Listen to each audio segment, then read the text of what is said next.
done.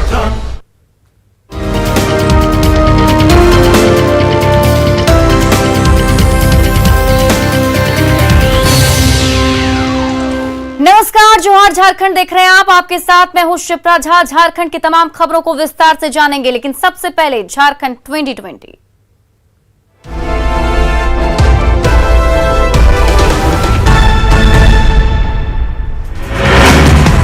Dumka के लीलातरी आदिवासी टोला में एक शराबी पति ने अपनी पत्नी की कुल्हाड़ी से हत्या कर दी। पुलिस ने हत्यारे पति को गिरफ्तार कर लिया है। बताया जा रहा है घरेलू विवाद में शराबी पति ने इस वारदात को अंजाम दिया। पलामू में बच्चों के विवाद में दो परिवारों के बीच जमकर मारपीट हुई, जिसमें एक ही परिवार के 3 लोग घायल हो गए। इस भीषण झड़प में एक पक्ष की तरफ से लोगों ने लाठी, टांगी और पत्थर से हमला किया, जिसमें दूसरे पक्ष के 3 लोग गंभीर रूप से घायल हो गए। मेदिनीनगर के पलामू पागल खाने के बाहर एक बीमार बुजुर्ग मिला, जिसे समाज सेवियों ने सड़क से उठाकर अस्पताल में भर्ती करवाया, जहां उनका इलाज चल रहा है। जानकारी के अनुसार बुजुर्ग की मानसिक हालत सही नहीं है, जिस कारण घर वालों ने इन्हें घर से निकाल दिया।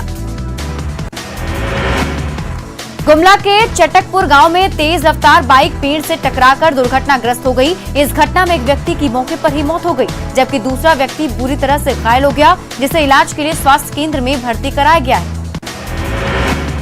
कोडरमा में लॉकडाउन के दौरान कालाबाजारी करने वालों पर प्रशासन की नजर है। जिला प्रशासन ने आवश्यक वस्तुओं की कीमत निर्धारित की। तय कीमत से अधिक मूल्य पर सामान बेचने वालों पर कड़ी कार्रवाई करने का निर्देश दिया। इस दौरान इलाके के कई दुकानों पर उड़न दस्ता टीम लगातार छापेमारी कर रही है।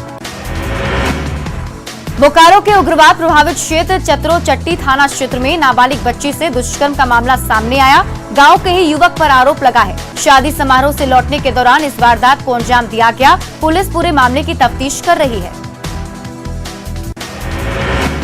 गोड्डा में एक प्रेमी युवक को प्रेमिका से मिलने जाना महंगा पड़ गया। ठाकुरगंती के खरखोदिया पंचायत में ग्रामीणों ने प्रेमी युवक को पकड़ लिया और फिर उठक बैठक कराई गई। इतना ही नहीं, युवक को पीटा भी गया। बाद में दोनों पक्ष में शादी को लेकर सुलह हो गई और पूरा मामला शांत हुआ। धनबाद के भूली कोविड रेल अस्पताल में खराब खाने को लेकर मरीजों ने हंगामा किया। मरीजों ने अस्पताल के खाने का वीडियो बनाकर वायरल किया। मरीजों का आरोप है कि सड़ा गला बासी खाना परोसा जा रहा है। झारखंड में कोरोना से मौत के बाद शव का अंतिम संस्कार निःशुल्क करने की दिशा में काम शुरू हो गया। मुख्यमंत्री की ओर से घोषणा के बाद अधिकारियों ने तैयारी शुरू कर दी। अब चिन्हित घाट पर लकड़ी की व्यवस्था की जाएगी। डीडीसी ने इसे लेकर निर्देश भी जारी किया है। झारखंड में टीकाकरण की रफ्तार और तेज होने की उम्मीद है। वैक्सीन का कंसाइनमेंट कल रांची एयरपोर्ट पहुंचा। इसमें 5 पैकेट कोविशील्ड वैक्सीन शामिल है। मुंबई से फ्लाइट से वैक्सीन की खेप रांची पहुंची। कोडरमा में कोरोना काल में कई गरीब भूखा नहीं रहे। इसे लेकर डीसी ने गुमो स्थित महतो आहार के समीप रह रहे बंजारों से मुलाकात की और उनकी समस्याओं को जाना। उन्होंने फूड बैंक के माध्यम से सभी बंजारों के बीच फूड पैकेट का वितरण किया, साथ ही घरों में रहने की अपील की। जामताड़ा में कोरोना वायरस के बढ़ते प्रकोप को देखते हुए डीसी और एसपी ने जिले के विभिन्न चेक पोस्ट का निरीक्षण किया। चेक पोस्ट पर आने जाने वाले सभी वाहनों की चेकिंग की गई। प्रशासन की ओर से बिना ई पास के आने वाली गाड़ियों के जिले में प्रवेश पर रोक लगाई गई। साहिबगंज में अफवाह की वजह से कोरोना वैक्सीन की रफ्तार को ब्रेक लग गया। पिछले 80 दिनों में मात्र 69,527 लोगों ने वैक्सीन ली है। जिले में 10 अस्थायी और 23 अस्थायी कैंप लगाए गए हैं, लेकिन लोग वैक्सीन लेने से कतरा रहे हैं।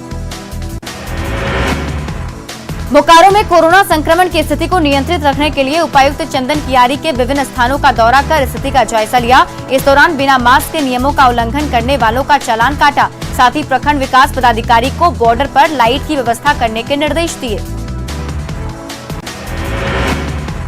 कोडरमा के इंजीनियरिंग कॉलेज में 250 बेड का अस्पताल बनाया गया। इस अस्थायी अस्पताल में 140 ऑक्सीजन सपोर्टेड और 110 जनरल बेड बनाया गया है। अस्पताल में लोगों को बेहतर इलाज मिले, इसके लिए डीसी लगातार कोरोना मरीजों की मॉनिटरिंग कर रहे हैं। रांची में भी ताउते तूफान का असर देखने को मिला। यहां पर बारिश हुई, जिससे मौसम सुहाना हो गया। लोगों को गर्मी से थोड़ी सी राहत मिली। हालांकि बारिश की वजह से कई लोग खरीद बिक्री के लिए घर से नहीं निकल पाए। गिरिडीह के जंगलों में धड़ल्ले से पेड़ की कटाई चल रही है और प्रशासन बेसुध है। मोतीलेदा पंचायत के केंदुआ गरहा गांव में लकड़ी माफिया ने कई पेड़ों की कटाई की। लकड़ी तस्कर जंगलों में जमकर कटाई कर रहे हैं, वहीं वन विभाग बेखबर बना हुआ है। घाटशिला अनुमंडल के पहाड़ी इलाके में पानी की किल्लत दूर होने वाली है। घाटशिला विधायक रामदास सोरेन ने अपने फंड से विधानसभा के हर एक पंचायत में 5-5 चापाकल लगाने की घोषणा की। इसके तहत चापाकल लगाने के लिए बोरिंग का काम शुरू हो गया, जिससे ग्रामीणों को राहत मिलेगी। रांची एसएसपी सिविल ड्रेस में प्राइवेट गाड़ी से औचक निरीक्षण कर रहे थे। इसी दौरान वे झारखंड बंगाल बॉर्डर मुरी के पास तैनात हवलदार जनार्दन महतो एसएसपी को नहीं पहचान सका और उसने ई पास दिखाने को कहा। हवलदार के इस ईमानदार ड्यूटी से एसएसपी खुश हुए और हवलदार को 500 रुपए का रिवॉर्ड दिया। बोकारो वेदांता इलेक्ट्रोलिस्टिल ने बोकारो स्वास्थ्य विभाग को 350 ऑक्सीजन रेगुलेटर देकर मदद पहुंचाई, जिसकी पहली खेप सिविल सर्जन को सौंप दिया गया। इसके पहले भी इलेक्ट्रो स्टील वेदांता ने राज्य के स्वास्थ्य मंत्री बन्ना गुप्ता को 1000 ऑक्सीजन रेगुलेटर सौंपा था।